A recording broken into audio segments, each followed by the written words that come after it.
very happy Earth Day to all of you. Hope anyone listening to this is safe or actively getting there. I know today was supposed to be a grand celebration of nature where we could collectively revel watching wildlife documentaries, learning about what happened inside the oceans, or simply reiterating our commitment to fight climate change. But all of this got supremely overshadowed with what's been happening with the pandemic situation. In fact, as it happens currently, I'm also making this video alone, quarantined from my home, as I'm also COVID positive. So, yeah, it may sound there may be some technical difficulties or anything in the way. Please ignore that. This is the fourth take because doing this alone is a little tough. My partner, my mother is not here. With shortages of oxygen supply, yes, you do not want to worry about the abundance of carbon emissions in the air. Why worry about climate change if people are dying anyway? I'll tell you why. One thing that the COVID has actually taught us is that man will not mess with nature.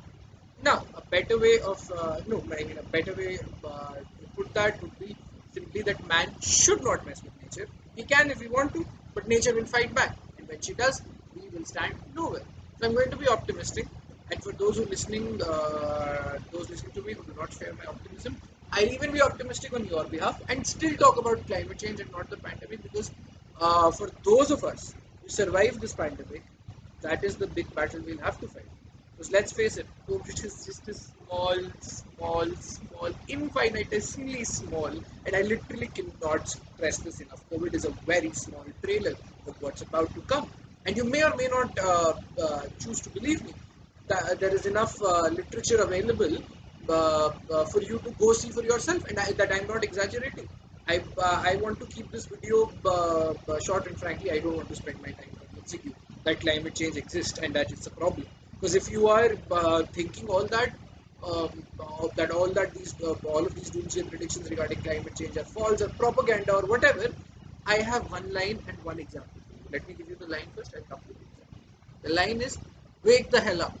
It's not very fancy. It may even sound rude to a lot of people, but I don't care. I'm out of patience. Because actual real people are dying and starving across the planet right now. And the number is only going to increase because you choose to remain ignorant. And frankly, that deserves nothing short of rudeness from anybody. Now to the example, and then we can move on. Researchers from Cambridge recently published their study on how climate change increased the density of SARS-CoV-2 virus in bats in Asia. Climate change increased the density of SARS-CoV-2 virus in bats. So it doesn't take a monkey, or in this case a bat, to figure out what happened as a result. The probability of a corona outbreak increased manyfold. Now you can go and argue that yes, if we did not consume bats, it still would not have happened. Yes, that's true. But then my question to you is that was that the only bat that will ever be consumed, or that was ever consumed? We are dealing with numbers as large as the number of hair on your head. So even a 1% shift here or a 2% impact there is an impact on a lot of people. Now, why I chose this example beyond the obvious reason of relevance is because it brings another dark side of the climate debate to question. A lot of scientists reason that the assumption made for this research are too general, too wide for them to accurately back this conclusion. And I will not get into the nitty-gritties of that research. I'm not qualified to do that. But I will tell you this. Nature is too vast and simply too layered for us to directly join the dots anyway. Maybe in some cases we can, and in some we cannot. The Australian wildfire led to a warming of the ocean, which then caused a severe flood in Africa, which then caused an exponential rise in the locust population, or what we call as tiddies, who then left the deserts of Africa and traveled as far as to India and then ate all our food. So yes, you can sit and argue about the connections between locusts and climate change, but meanwhile, one continent is burned to ashes, another is drowned, and the rest of the world is starving because tiddies ate all our food. So no, all we can accurately predict without any question is that temperatures are rising. What will happen as a consequence of this temperature rise are all probabilities. Maybe before the ice cap melts and releases all of those diseases which are frozen in time, in them like anthrax and all of that, once again, before all of that happens, which is one of the most nearing predictions we have, except for countries like Bangladesh, drowning because of the melting ice cap. We may have these things may not even matter because we'll have a mental health crisis on our hands due to the increased heat. And I'm not kidding. There is no metric to connect these dots for us yet. But even a zero point 0.1 degree Celsius rise in the temperature has so many indirect impacts on our efficiency, our general happiness, we become more irritable and whatnot. This is something that we've all experienced, but that we cannot quantify on scientific logic as of yet, but it is still true. So to conclude this debate, everything that is wrong with the world right now may not only be because of climate emergency, but it is sure as hell a giant factor in all of them. Bill Gates, in his book How to Avoid Climate Disaster, pointed out a very interesting fact that it is only after the droughts in the villages of Syria that there was a mass migration of people from villages to cities in Syria, and that is after that only the 2011 ISIS boom, post 2011 ISIS boom happened in Syria. And as you can see, the Islamic State here has nothing to do with climate. None of their propaganda or agenda or whatever has to do with the climate. But but its followers, it has something to do with its followers being jobless, lacking a sense of identity, being displaced from their traditional home because they lost their jobs, whatever, because of lower agricultural productivity in Syrian villages, whatever, which was actually because the surface temperature on Earth has risen by 1.2 degrees since the last century, causing severe droughts in a lot of places. So yes, nature is a very vast entity of enormous magnitude, and humans, with all our intelligence, are still way too finite to be able to comprehend just exactly how it works. Maybe in 100 years, 500 years, 1,000 years, we will, and even then, we're going to come to the same conclusion. Man should not mess with nature. It's not that difficult. Our ancestors have said it. I am just repeating it. Now, I want to come to the part regarding us. What we can do about it. I'll not go into details of reducing your own carbon footprint in this video. Individual action is important, but right now the emphasis should be on organizational action because individuals are difficult to monitor, but organizations are not. So the first thing we need to do is talk about it. I'll tell you what is the global problem right now. There's a divide in the world between the developing and developed countries. With the developed countries saying that climate action needs to be collective, and developing countries arguing that it is not them, it is not the developing countries who emitted the carbon, but the developed countries who did that. You burned coal recklessly because it was cheap and then earned money out of it to get the stature of so-called developed.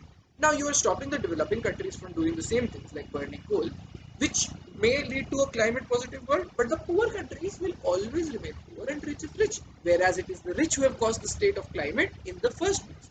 This argument, to my mind at least, is I, as an Indian, am not going to take 2 cents from anybody in Europe or US about the importance of environment. Nature has played a central role in my culture since forever, whereas it seems that the word environment has been added to Oxford and Cambridge dictionaries just a decade ago. But it is also true that while these countries were developing, the information regarding the climate was very different from what it is right now.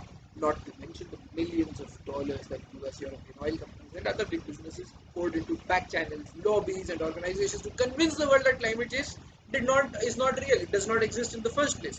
One US oil company, I will not name it, but it is a very public information. Go check it out. Has agreed that it has poured more than 30 million US dollars in trying to convince the world that climate change does not exist. 30 million US dollars, one company. Of course, this does not absolve the West, but it also places a responsibility on countries like India to be better and to develop, not blindly chasing the same path as the West, like burning coal, but implementing an alternative model of economic development. Why does it have to be economic growth versus environmental growth? Why cannot be a coalition of the two? One that gives Mother Nature her due credit, and the reasoning is not that far from reality either. We are already paying. We are already paying to use water. Water is a natural resource. We are already paying to use it. We pay water bills. Why are we taking air for granted? Why do we think air is an abundantly available natural capital? Not accepting this fact right here is the biggest failure of the Paris Agreement, the Kyoto Protocol, the COP 1, 2, 3, 4, 5, 6, till 25 summit, and what Biden has called 40 world leaders today to discuss why John Kerry came to India last week, why COP 26 summit that is going to take place in Glasgow, England this year in November is of critical importance for the world. Just this simple fact that world leaders need to understand all of us are in the same freaking boat. This boat has not one but thousands of holes in it. There is no life jacket, and if we do not do something about it, we are all going to sink, irrespective of who's rich, who's white, who's black, who's Bangladeshi, who belongs to what religion, what country, whatever. It does not matter. We will all sink. Now coming to India, according to the World Economic Forum, it is the fourth largest emitter of carbon dioxide in the world. Now, it is carbon dioxide is, for those who do not know, is the most important factor in global warming. It's one of there are a lot of greenhouse gases. Carbon dioxide consists of 82% of the greenhouse emissions that are causing global warming. The figures may change from time to time, 80 to 71, 80 to 70. So it is true that our per capita emission does not even come close to what is happening in Europe or US. And we can argue on these statistics all we want, but also the fact is that India is the fourth largest emitter of carbon dioxide in the world. And if India today pledges to be carbon neutral, a lot of carbon dioxide will stop being emitted in the atmosphere, and the world will be a much, much, much better place.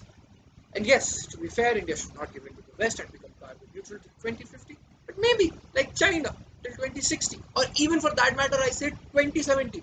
But the pledge has to come right now, not in 2050. You have to start building your industry with a long-term goal in mind. Why do you want to copy the West? That first you build the industry, then you find its environmental impact, and then you change the industry. You know how difficult it is to alter mass mass behavioral actions. So why, if start deep decarbonization of India right now?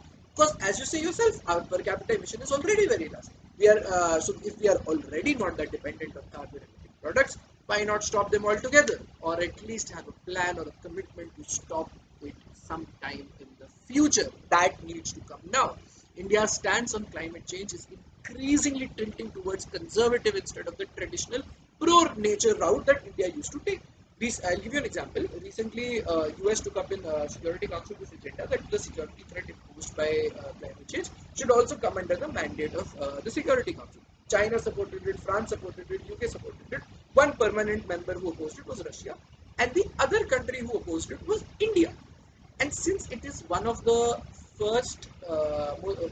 the most important agendas up for discussion in the Security Council since India began its membership, this tenure of its membership, make no mistake, this is a carefully deliberated stance. It is about making a statement to the rest of the world. And what is that statement? That statement is climate change is not a priority to the Indian people. We cut our budget for combating climate change by 10% this year. 10% this year. When we struggle to breathe, we are cutting the budget of climate change.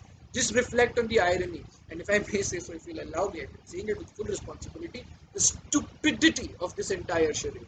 Carbon trading is one of the most elegant and equity-based solutions we could hope for in the current situation. Because let's face it, we are far from producing carbon capture technologies that can capture the 59 million metric tons of carbon dioxide we emit every year. And even if we capture it, where will we store such a high amount of carbon? So we have only two methods to stop this climate change. One is stop producing carbon dioxide, that is to have a pledge, a plan, and a commitment to when you will do it, how we will do it, or in India's case, simply whether you will do it or not. And the other is because carbon neutrality takes time, the pledges are for 2050, 2060. Meanwhile, use market-based solutions for climate action. For example, under the UNCD, developed countries will have caps on the amount of CO2 they can emit. And if they emit more than that, they have to buy carbon credit certificates from developing country, a project from a developing country that has saved an equivalent amount of carbon dioxide from being emitted into the atmosphere. This is such a beautiful solution. The man who created this received the Nobel Peace Prize for it. Money is being paid by developed countries to the developing countries to invest in environmentally positive solutions. Perfect. It it solves the developed country divide beautifully. The rules for this are going to be framed in the COP26 summit in UK this November, and it is essential that they do. But developing countries look at countries like India, because frankly speaking, honestly, India and Brazil are the only two developing countries that have some clout there. And India's recent stance makes me very pessimistic that whether these rules will be made or not, because this is where the Paris Agreement failed. And the moronic part is that India is set to gain billions through this. Why do we oppose it? Because in 90s, Kyoto Protocol had similar rules, and the billions and there are billions of carbon credits that is generated in India are still left unpurchased because nobody trusts them. It has no credibility, and plus there was the problem of double dumping.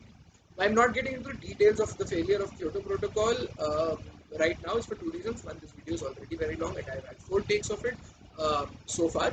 And second, it doesn't matter now, does it? All you need to know is that those problems don't exist anymore thanks to technology. So instead of, again, excuse my language, whining so incessantly about what happened and what did not happen and who did what and who said what, because honestly, bureaucrats and politicians seem to have done their PhDs in shifting blames.